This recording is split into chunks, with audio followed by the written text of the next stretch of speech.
everything's now going to go on your record. You can now have another assault on your record. It's going to kill you. You need it. And when you take it, good things happen. When you don't take it, what happens? You start wearing orange again. Okay. So okay. You have a direct line to me so that if you ever need me for any reason, he starts acting up, all you have to do is let me know, and I'll take care of it for you. What you just watched, that's the sound of a life hanging by a thread. You saw the judge warning Mr. Ray that his choices were about to kill his future. But why would a defendant choose to ruin his own record? This is a battle between a 10-year prison sentence and a young man who's lost everything. On the surface, it's about a probation violation for multiple assaults. But really, it's about a defendant living on the streets while his parents are only a phone call away. Why is he actually asking the court for a conviction that would ruin him forever? The judge sees a pattern of self-destruction, while Mr. Ray is just looking for an easy way out of the cold. If you want to understand the psychology behind courtroom decisions and how justice balances mercy with the law, hit subscribe. Let's see how this unfolded from day one. Do you understand? Yes, sir. All right. Thanks. So, Mr. Ray, Your Honor. Morning, Judge. Hi, Carl. How are you? Happy Monday. Happy Monday. He has two other cases that are being dismissed as a condition of the plea. He has two other cases that are being dismissed. So he's on deferred for an assault of a family member. As part of the agreement, they dismiss another assault. Now he's picked up another two cases. He picked up an interference. The other assault was already dismissed prior to today. Say it again? The other assault was dismissed prior to today. Yeah, but I mean, it was dismissed in conjunction with Right. him getting onto the deferred, right? And now he's picked up another two cases. Perhaps the order has already been dismissed. What would you guys like to do? He would like to plead true on the motion to adjudicate pursuant to the agreement, and the other two cases are being dismissed by the state. 230 days, credit for 73 served. I don't know. I don't know. They assessed him to do DDRP, and what happened? Did complete DDRP on July 11th, 2023. It looks like he was engaged in a role in aftercare. You were doing so great. What happened? Yes, sir. When I went to the Salvation Army, they were working us very, very hard, and I had my head down during one of our morning meetings, and they kicked me out for that. What? That sounds so silly, though. I'm serious. I'm serious.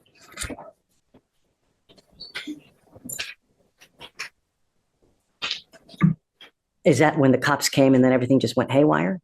No, sir. They kicked me out. And from there, I had to find a ride back up to Humble, and then I've just been homeless since then. What do you want to do? I would like to do my time served, what he's planning to go with, just get my life back Now together. you're going to end up with just more convictions, though, man. And now you'll end up with a conviction on an assault of a family member. That's what you're doing. Basically, what you're doing is you're pleading guilty to everything. Everything's now going to go on your record. You can now have another assault on your record. It's going to kill you. Wasn't aware of that. Do you want to stay on? What's the option?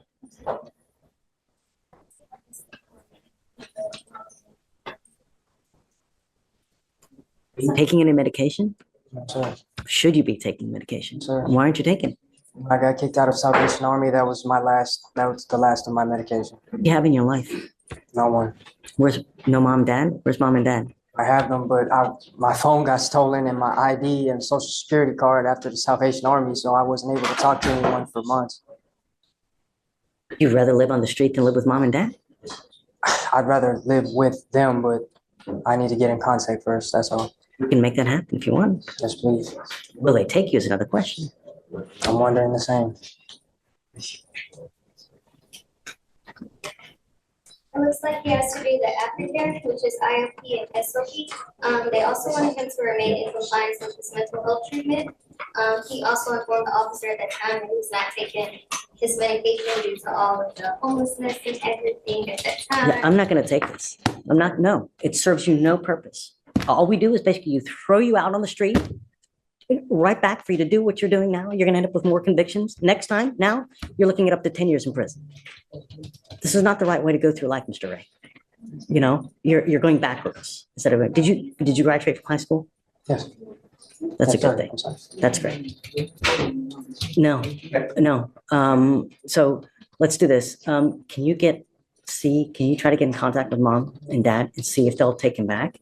Okay. And then I would like to talk to your mom and dad too and see what we can do about getting you back at home and not living on the street. Why you would prefer to live on the street? Is it dope? No, sir. I just got in contact with my mother literally like 2 days before I was arrested. She got me a phone, but I just not sure if she would let me live there. So if I could talk to her, maybe, but Let's see. Do you mind, Carl? Not at all, Judge. And I'll help you out as well if you need. Like, I'm happy to talk to mom as well to see what we can do to get you back on the straight and narrow. Can we get him tap funding? He was, yes, he already qualified. for Great. that. Everything can be paid for you, man. Everything's gonna be, we have it right there set for you. All you gotta do is take the medication, get off the street. All right, okay. As far as the bonds that he's in custody on.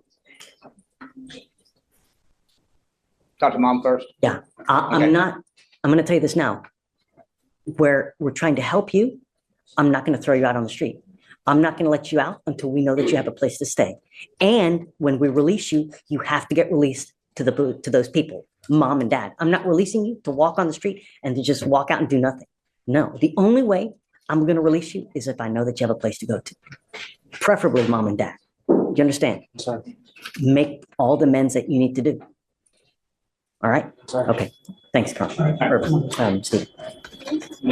She cares for you. And what I want, Mr. Ray, is to find you a place.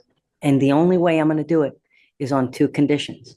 Number one, and most importantly, that you take the medication. You need it. And when you take it, good things happen. When you don't take it, what happens? You start wearing orange again. And it's over, and it's over, and it's over. And I've got 1, 2, 3, 4, 5 criminal cases here to prove it. When you don't take the medication, bad things happen and you end up in jail. When you take it, the world is in your palms. Anything can happen when you take it. You have to continue. The other thing is that I'm giving you a curfew. I don't want you out in the middle of the night. Do you understand? Sorry, Do you want me to let you out on jail? sorry. What I'm going to do is I'm going to extend you. And I'm telling you now, the next time you mess with us by not taking your medication, picking up a new case, or if you're mean to your mother, I'm just going to file a motion to revoke your probation. And then we will continue this game until you successfully complete the probation. I'm extending you now for another year. Yes, Right. because I want you. The most important thing in your life that you need to do at this time is you have to get a job. Your mother and your father will not be here for the rest of your life. What's going to happen when they pass? You're going to have no one. And if you don't have a steady job with some kind of income, you're going to go nowhere in life. You'll end up broke, on the street, missing teeth. Really, what you're doing now, Mr. Ray, Sorry, what you're doing now is you're trying to set yourself up for the future. Do you understand? Can you get it done? sorry. Mom, Yeah, did you get the phone number for the lawyer, for Carl? I did. Okay, Yes. that will be your point of contact for me. If you ever have any issues that Mr. Ray starts acting up, all you have to do is call Carl and he will get a hold of me and then I'll take care of business for you. Okay. So Okay. you have a direct line to me so that if you ever need me for any reason, he starts acting up, all you have to do is let me know and I'll take care of it for you. You must listen and follow her rules. I don't care what you think of them. Otherwise, you know what happens. You have any questions? No, sir. I'm going to put a monitor on your ankle so I know where you are at all times. If you take off and just leave, a motion to revoke is going to be filed. And I'm telling you now, I will not take the time served. We are going to continue doing this until you successfully complete the probation. My goal is to have you working in a job for a long time. That's the goal. And when you can do that, and when you can show me that, one, you're taking your medication constantly, and number two, that you've got a good job and that you've stayed there for a while, I'll take you off. That's the idea, so that you can be there and have a future for yourself. Do you have any questions? No, sorry. That's it. You are bonds? Yes. So I'm gonna give him a bond today. He's, Okay. how is he gonna get to your house? Do you have any way, Where do you live? Do you live here in Houston? I live in Kingwood. Kingwood? I don't have someone that can take him to your house, though. My only issue Okay. is, All right. I would like to release him to your custody so we know that he actually goes with you. Is that possible? Okay. Yes, I can come down and pick him up. Wonderful. So we will do release instructions that he's only allowed to be released to mom. I'm not going to play this game again with you. We're giving you another chance. All I'm asking you to do is make me proud. Can you get it done? Sir, All right, make me proud. Okay. All right, Carl. Thank you. Got it. Thank you so much for taking my call, Miss Ray.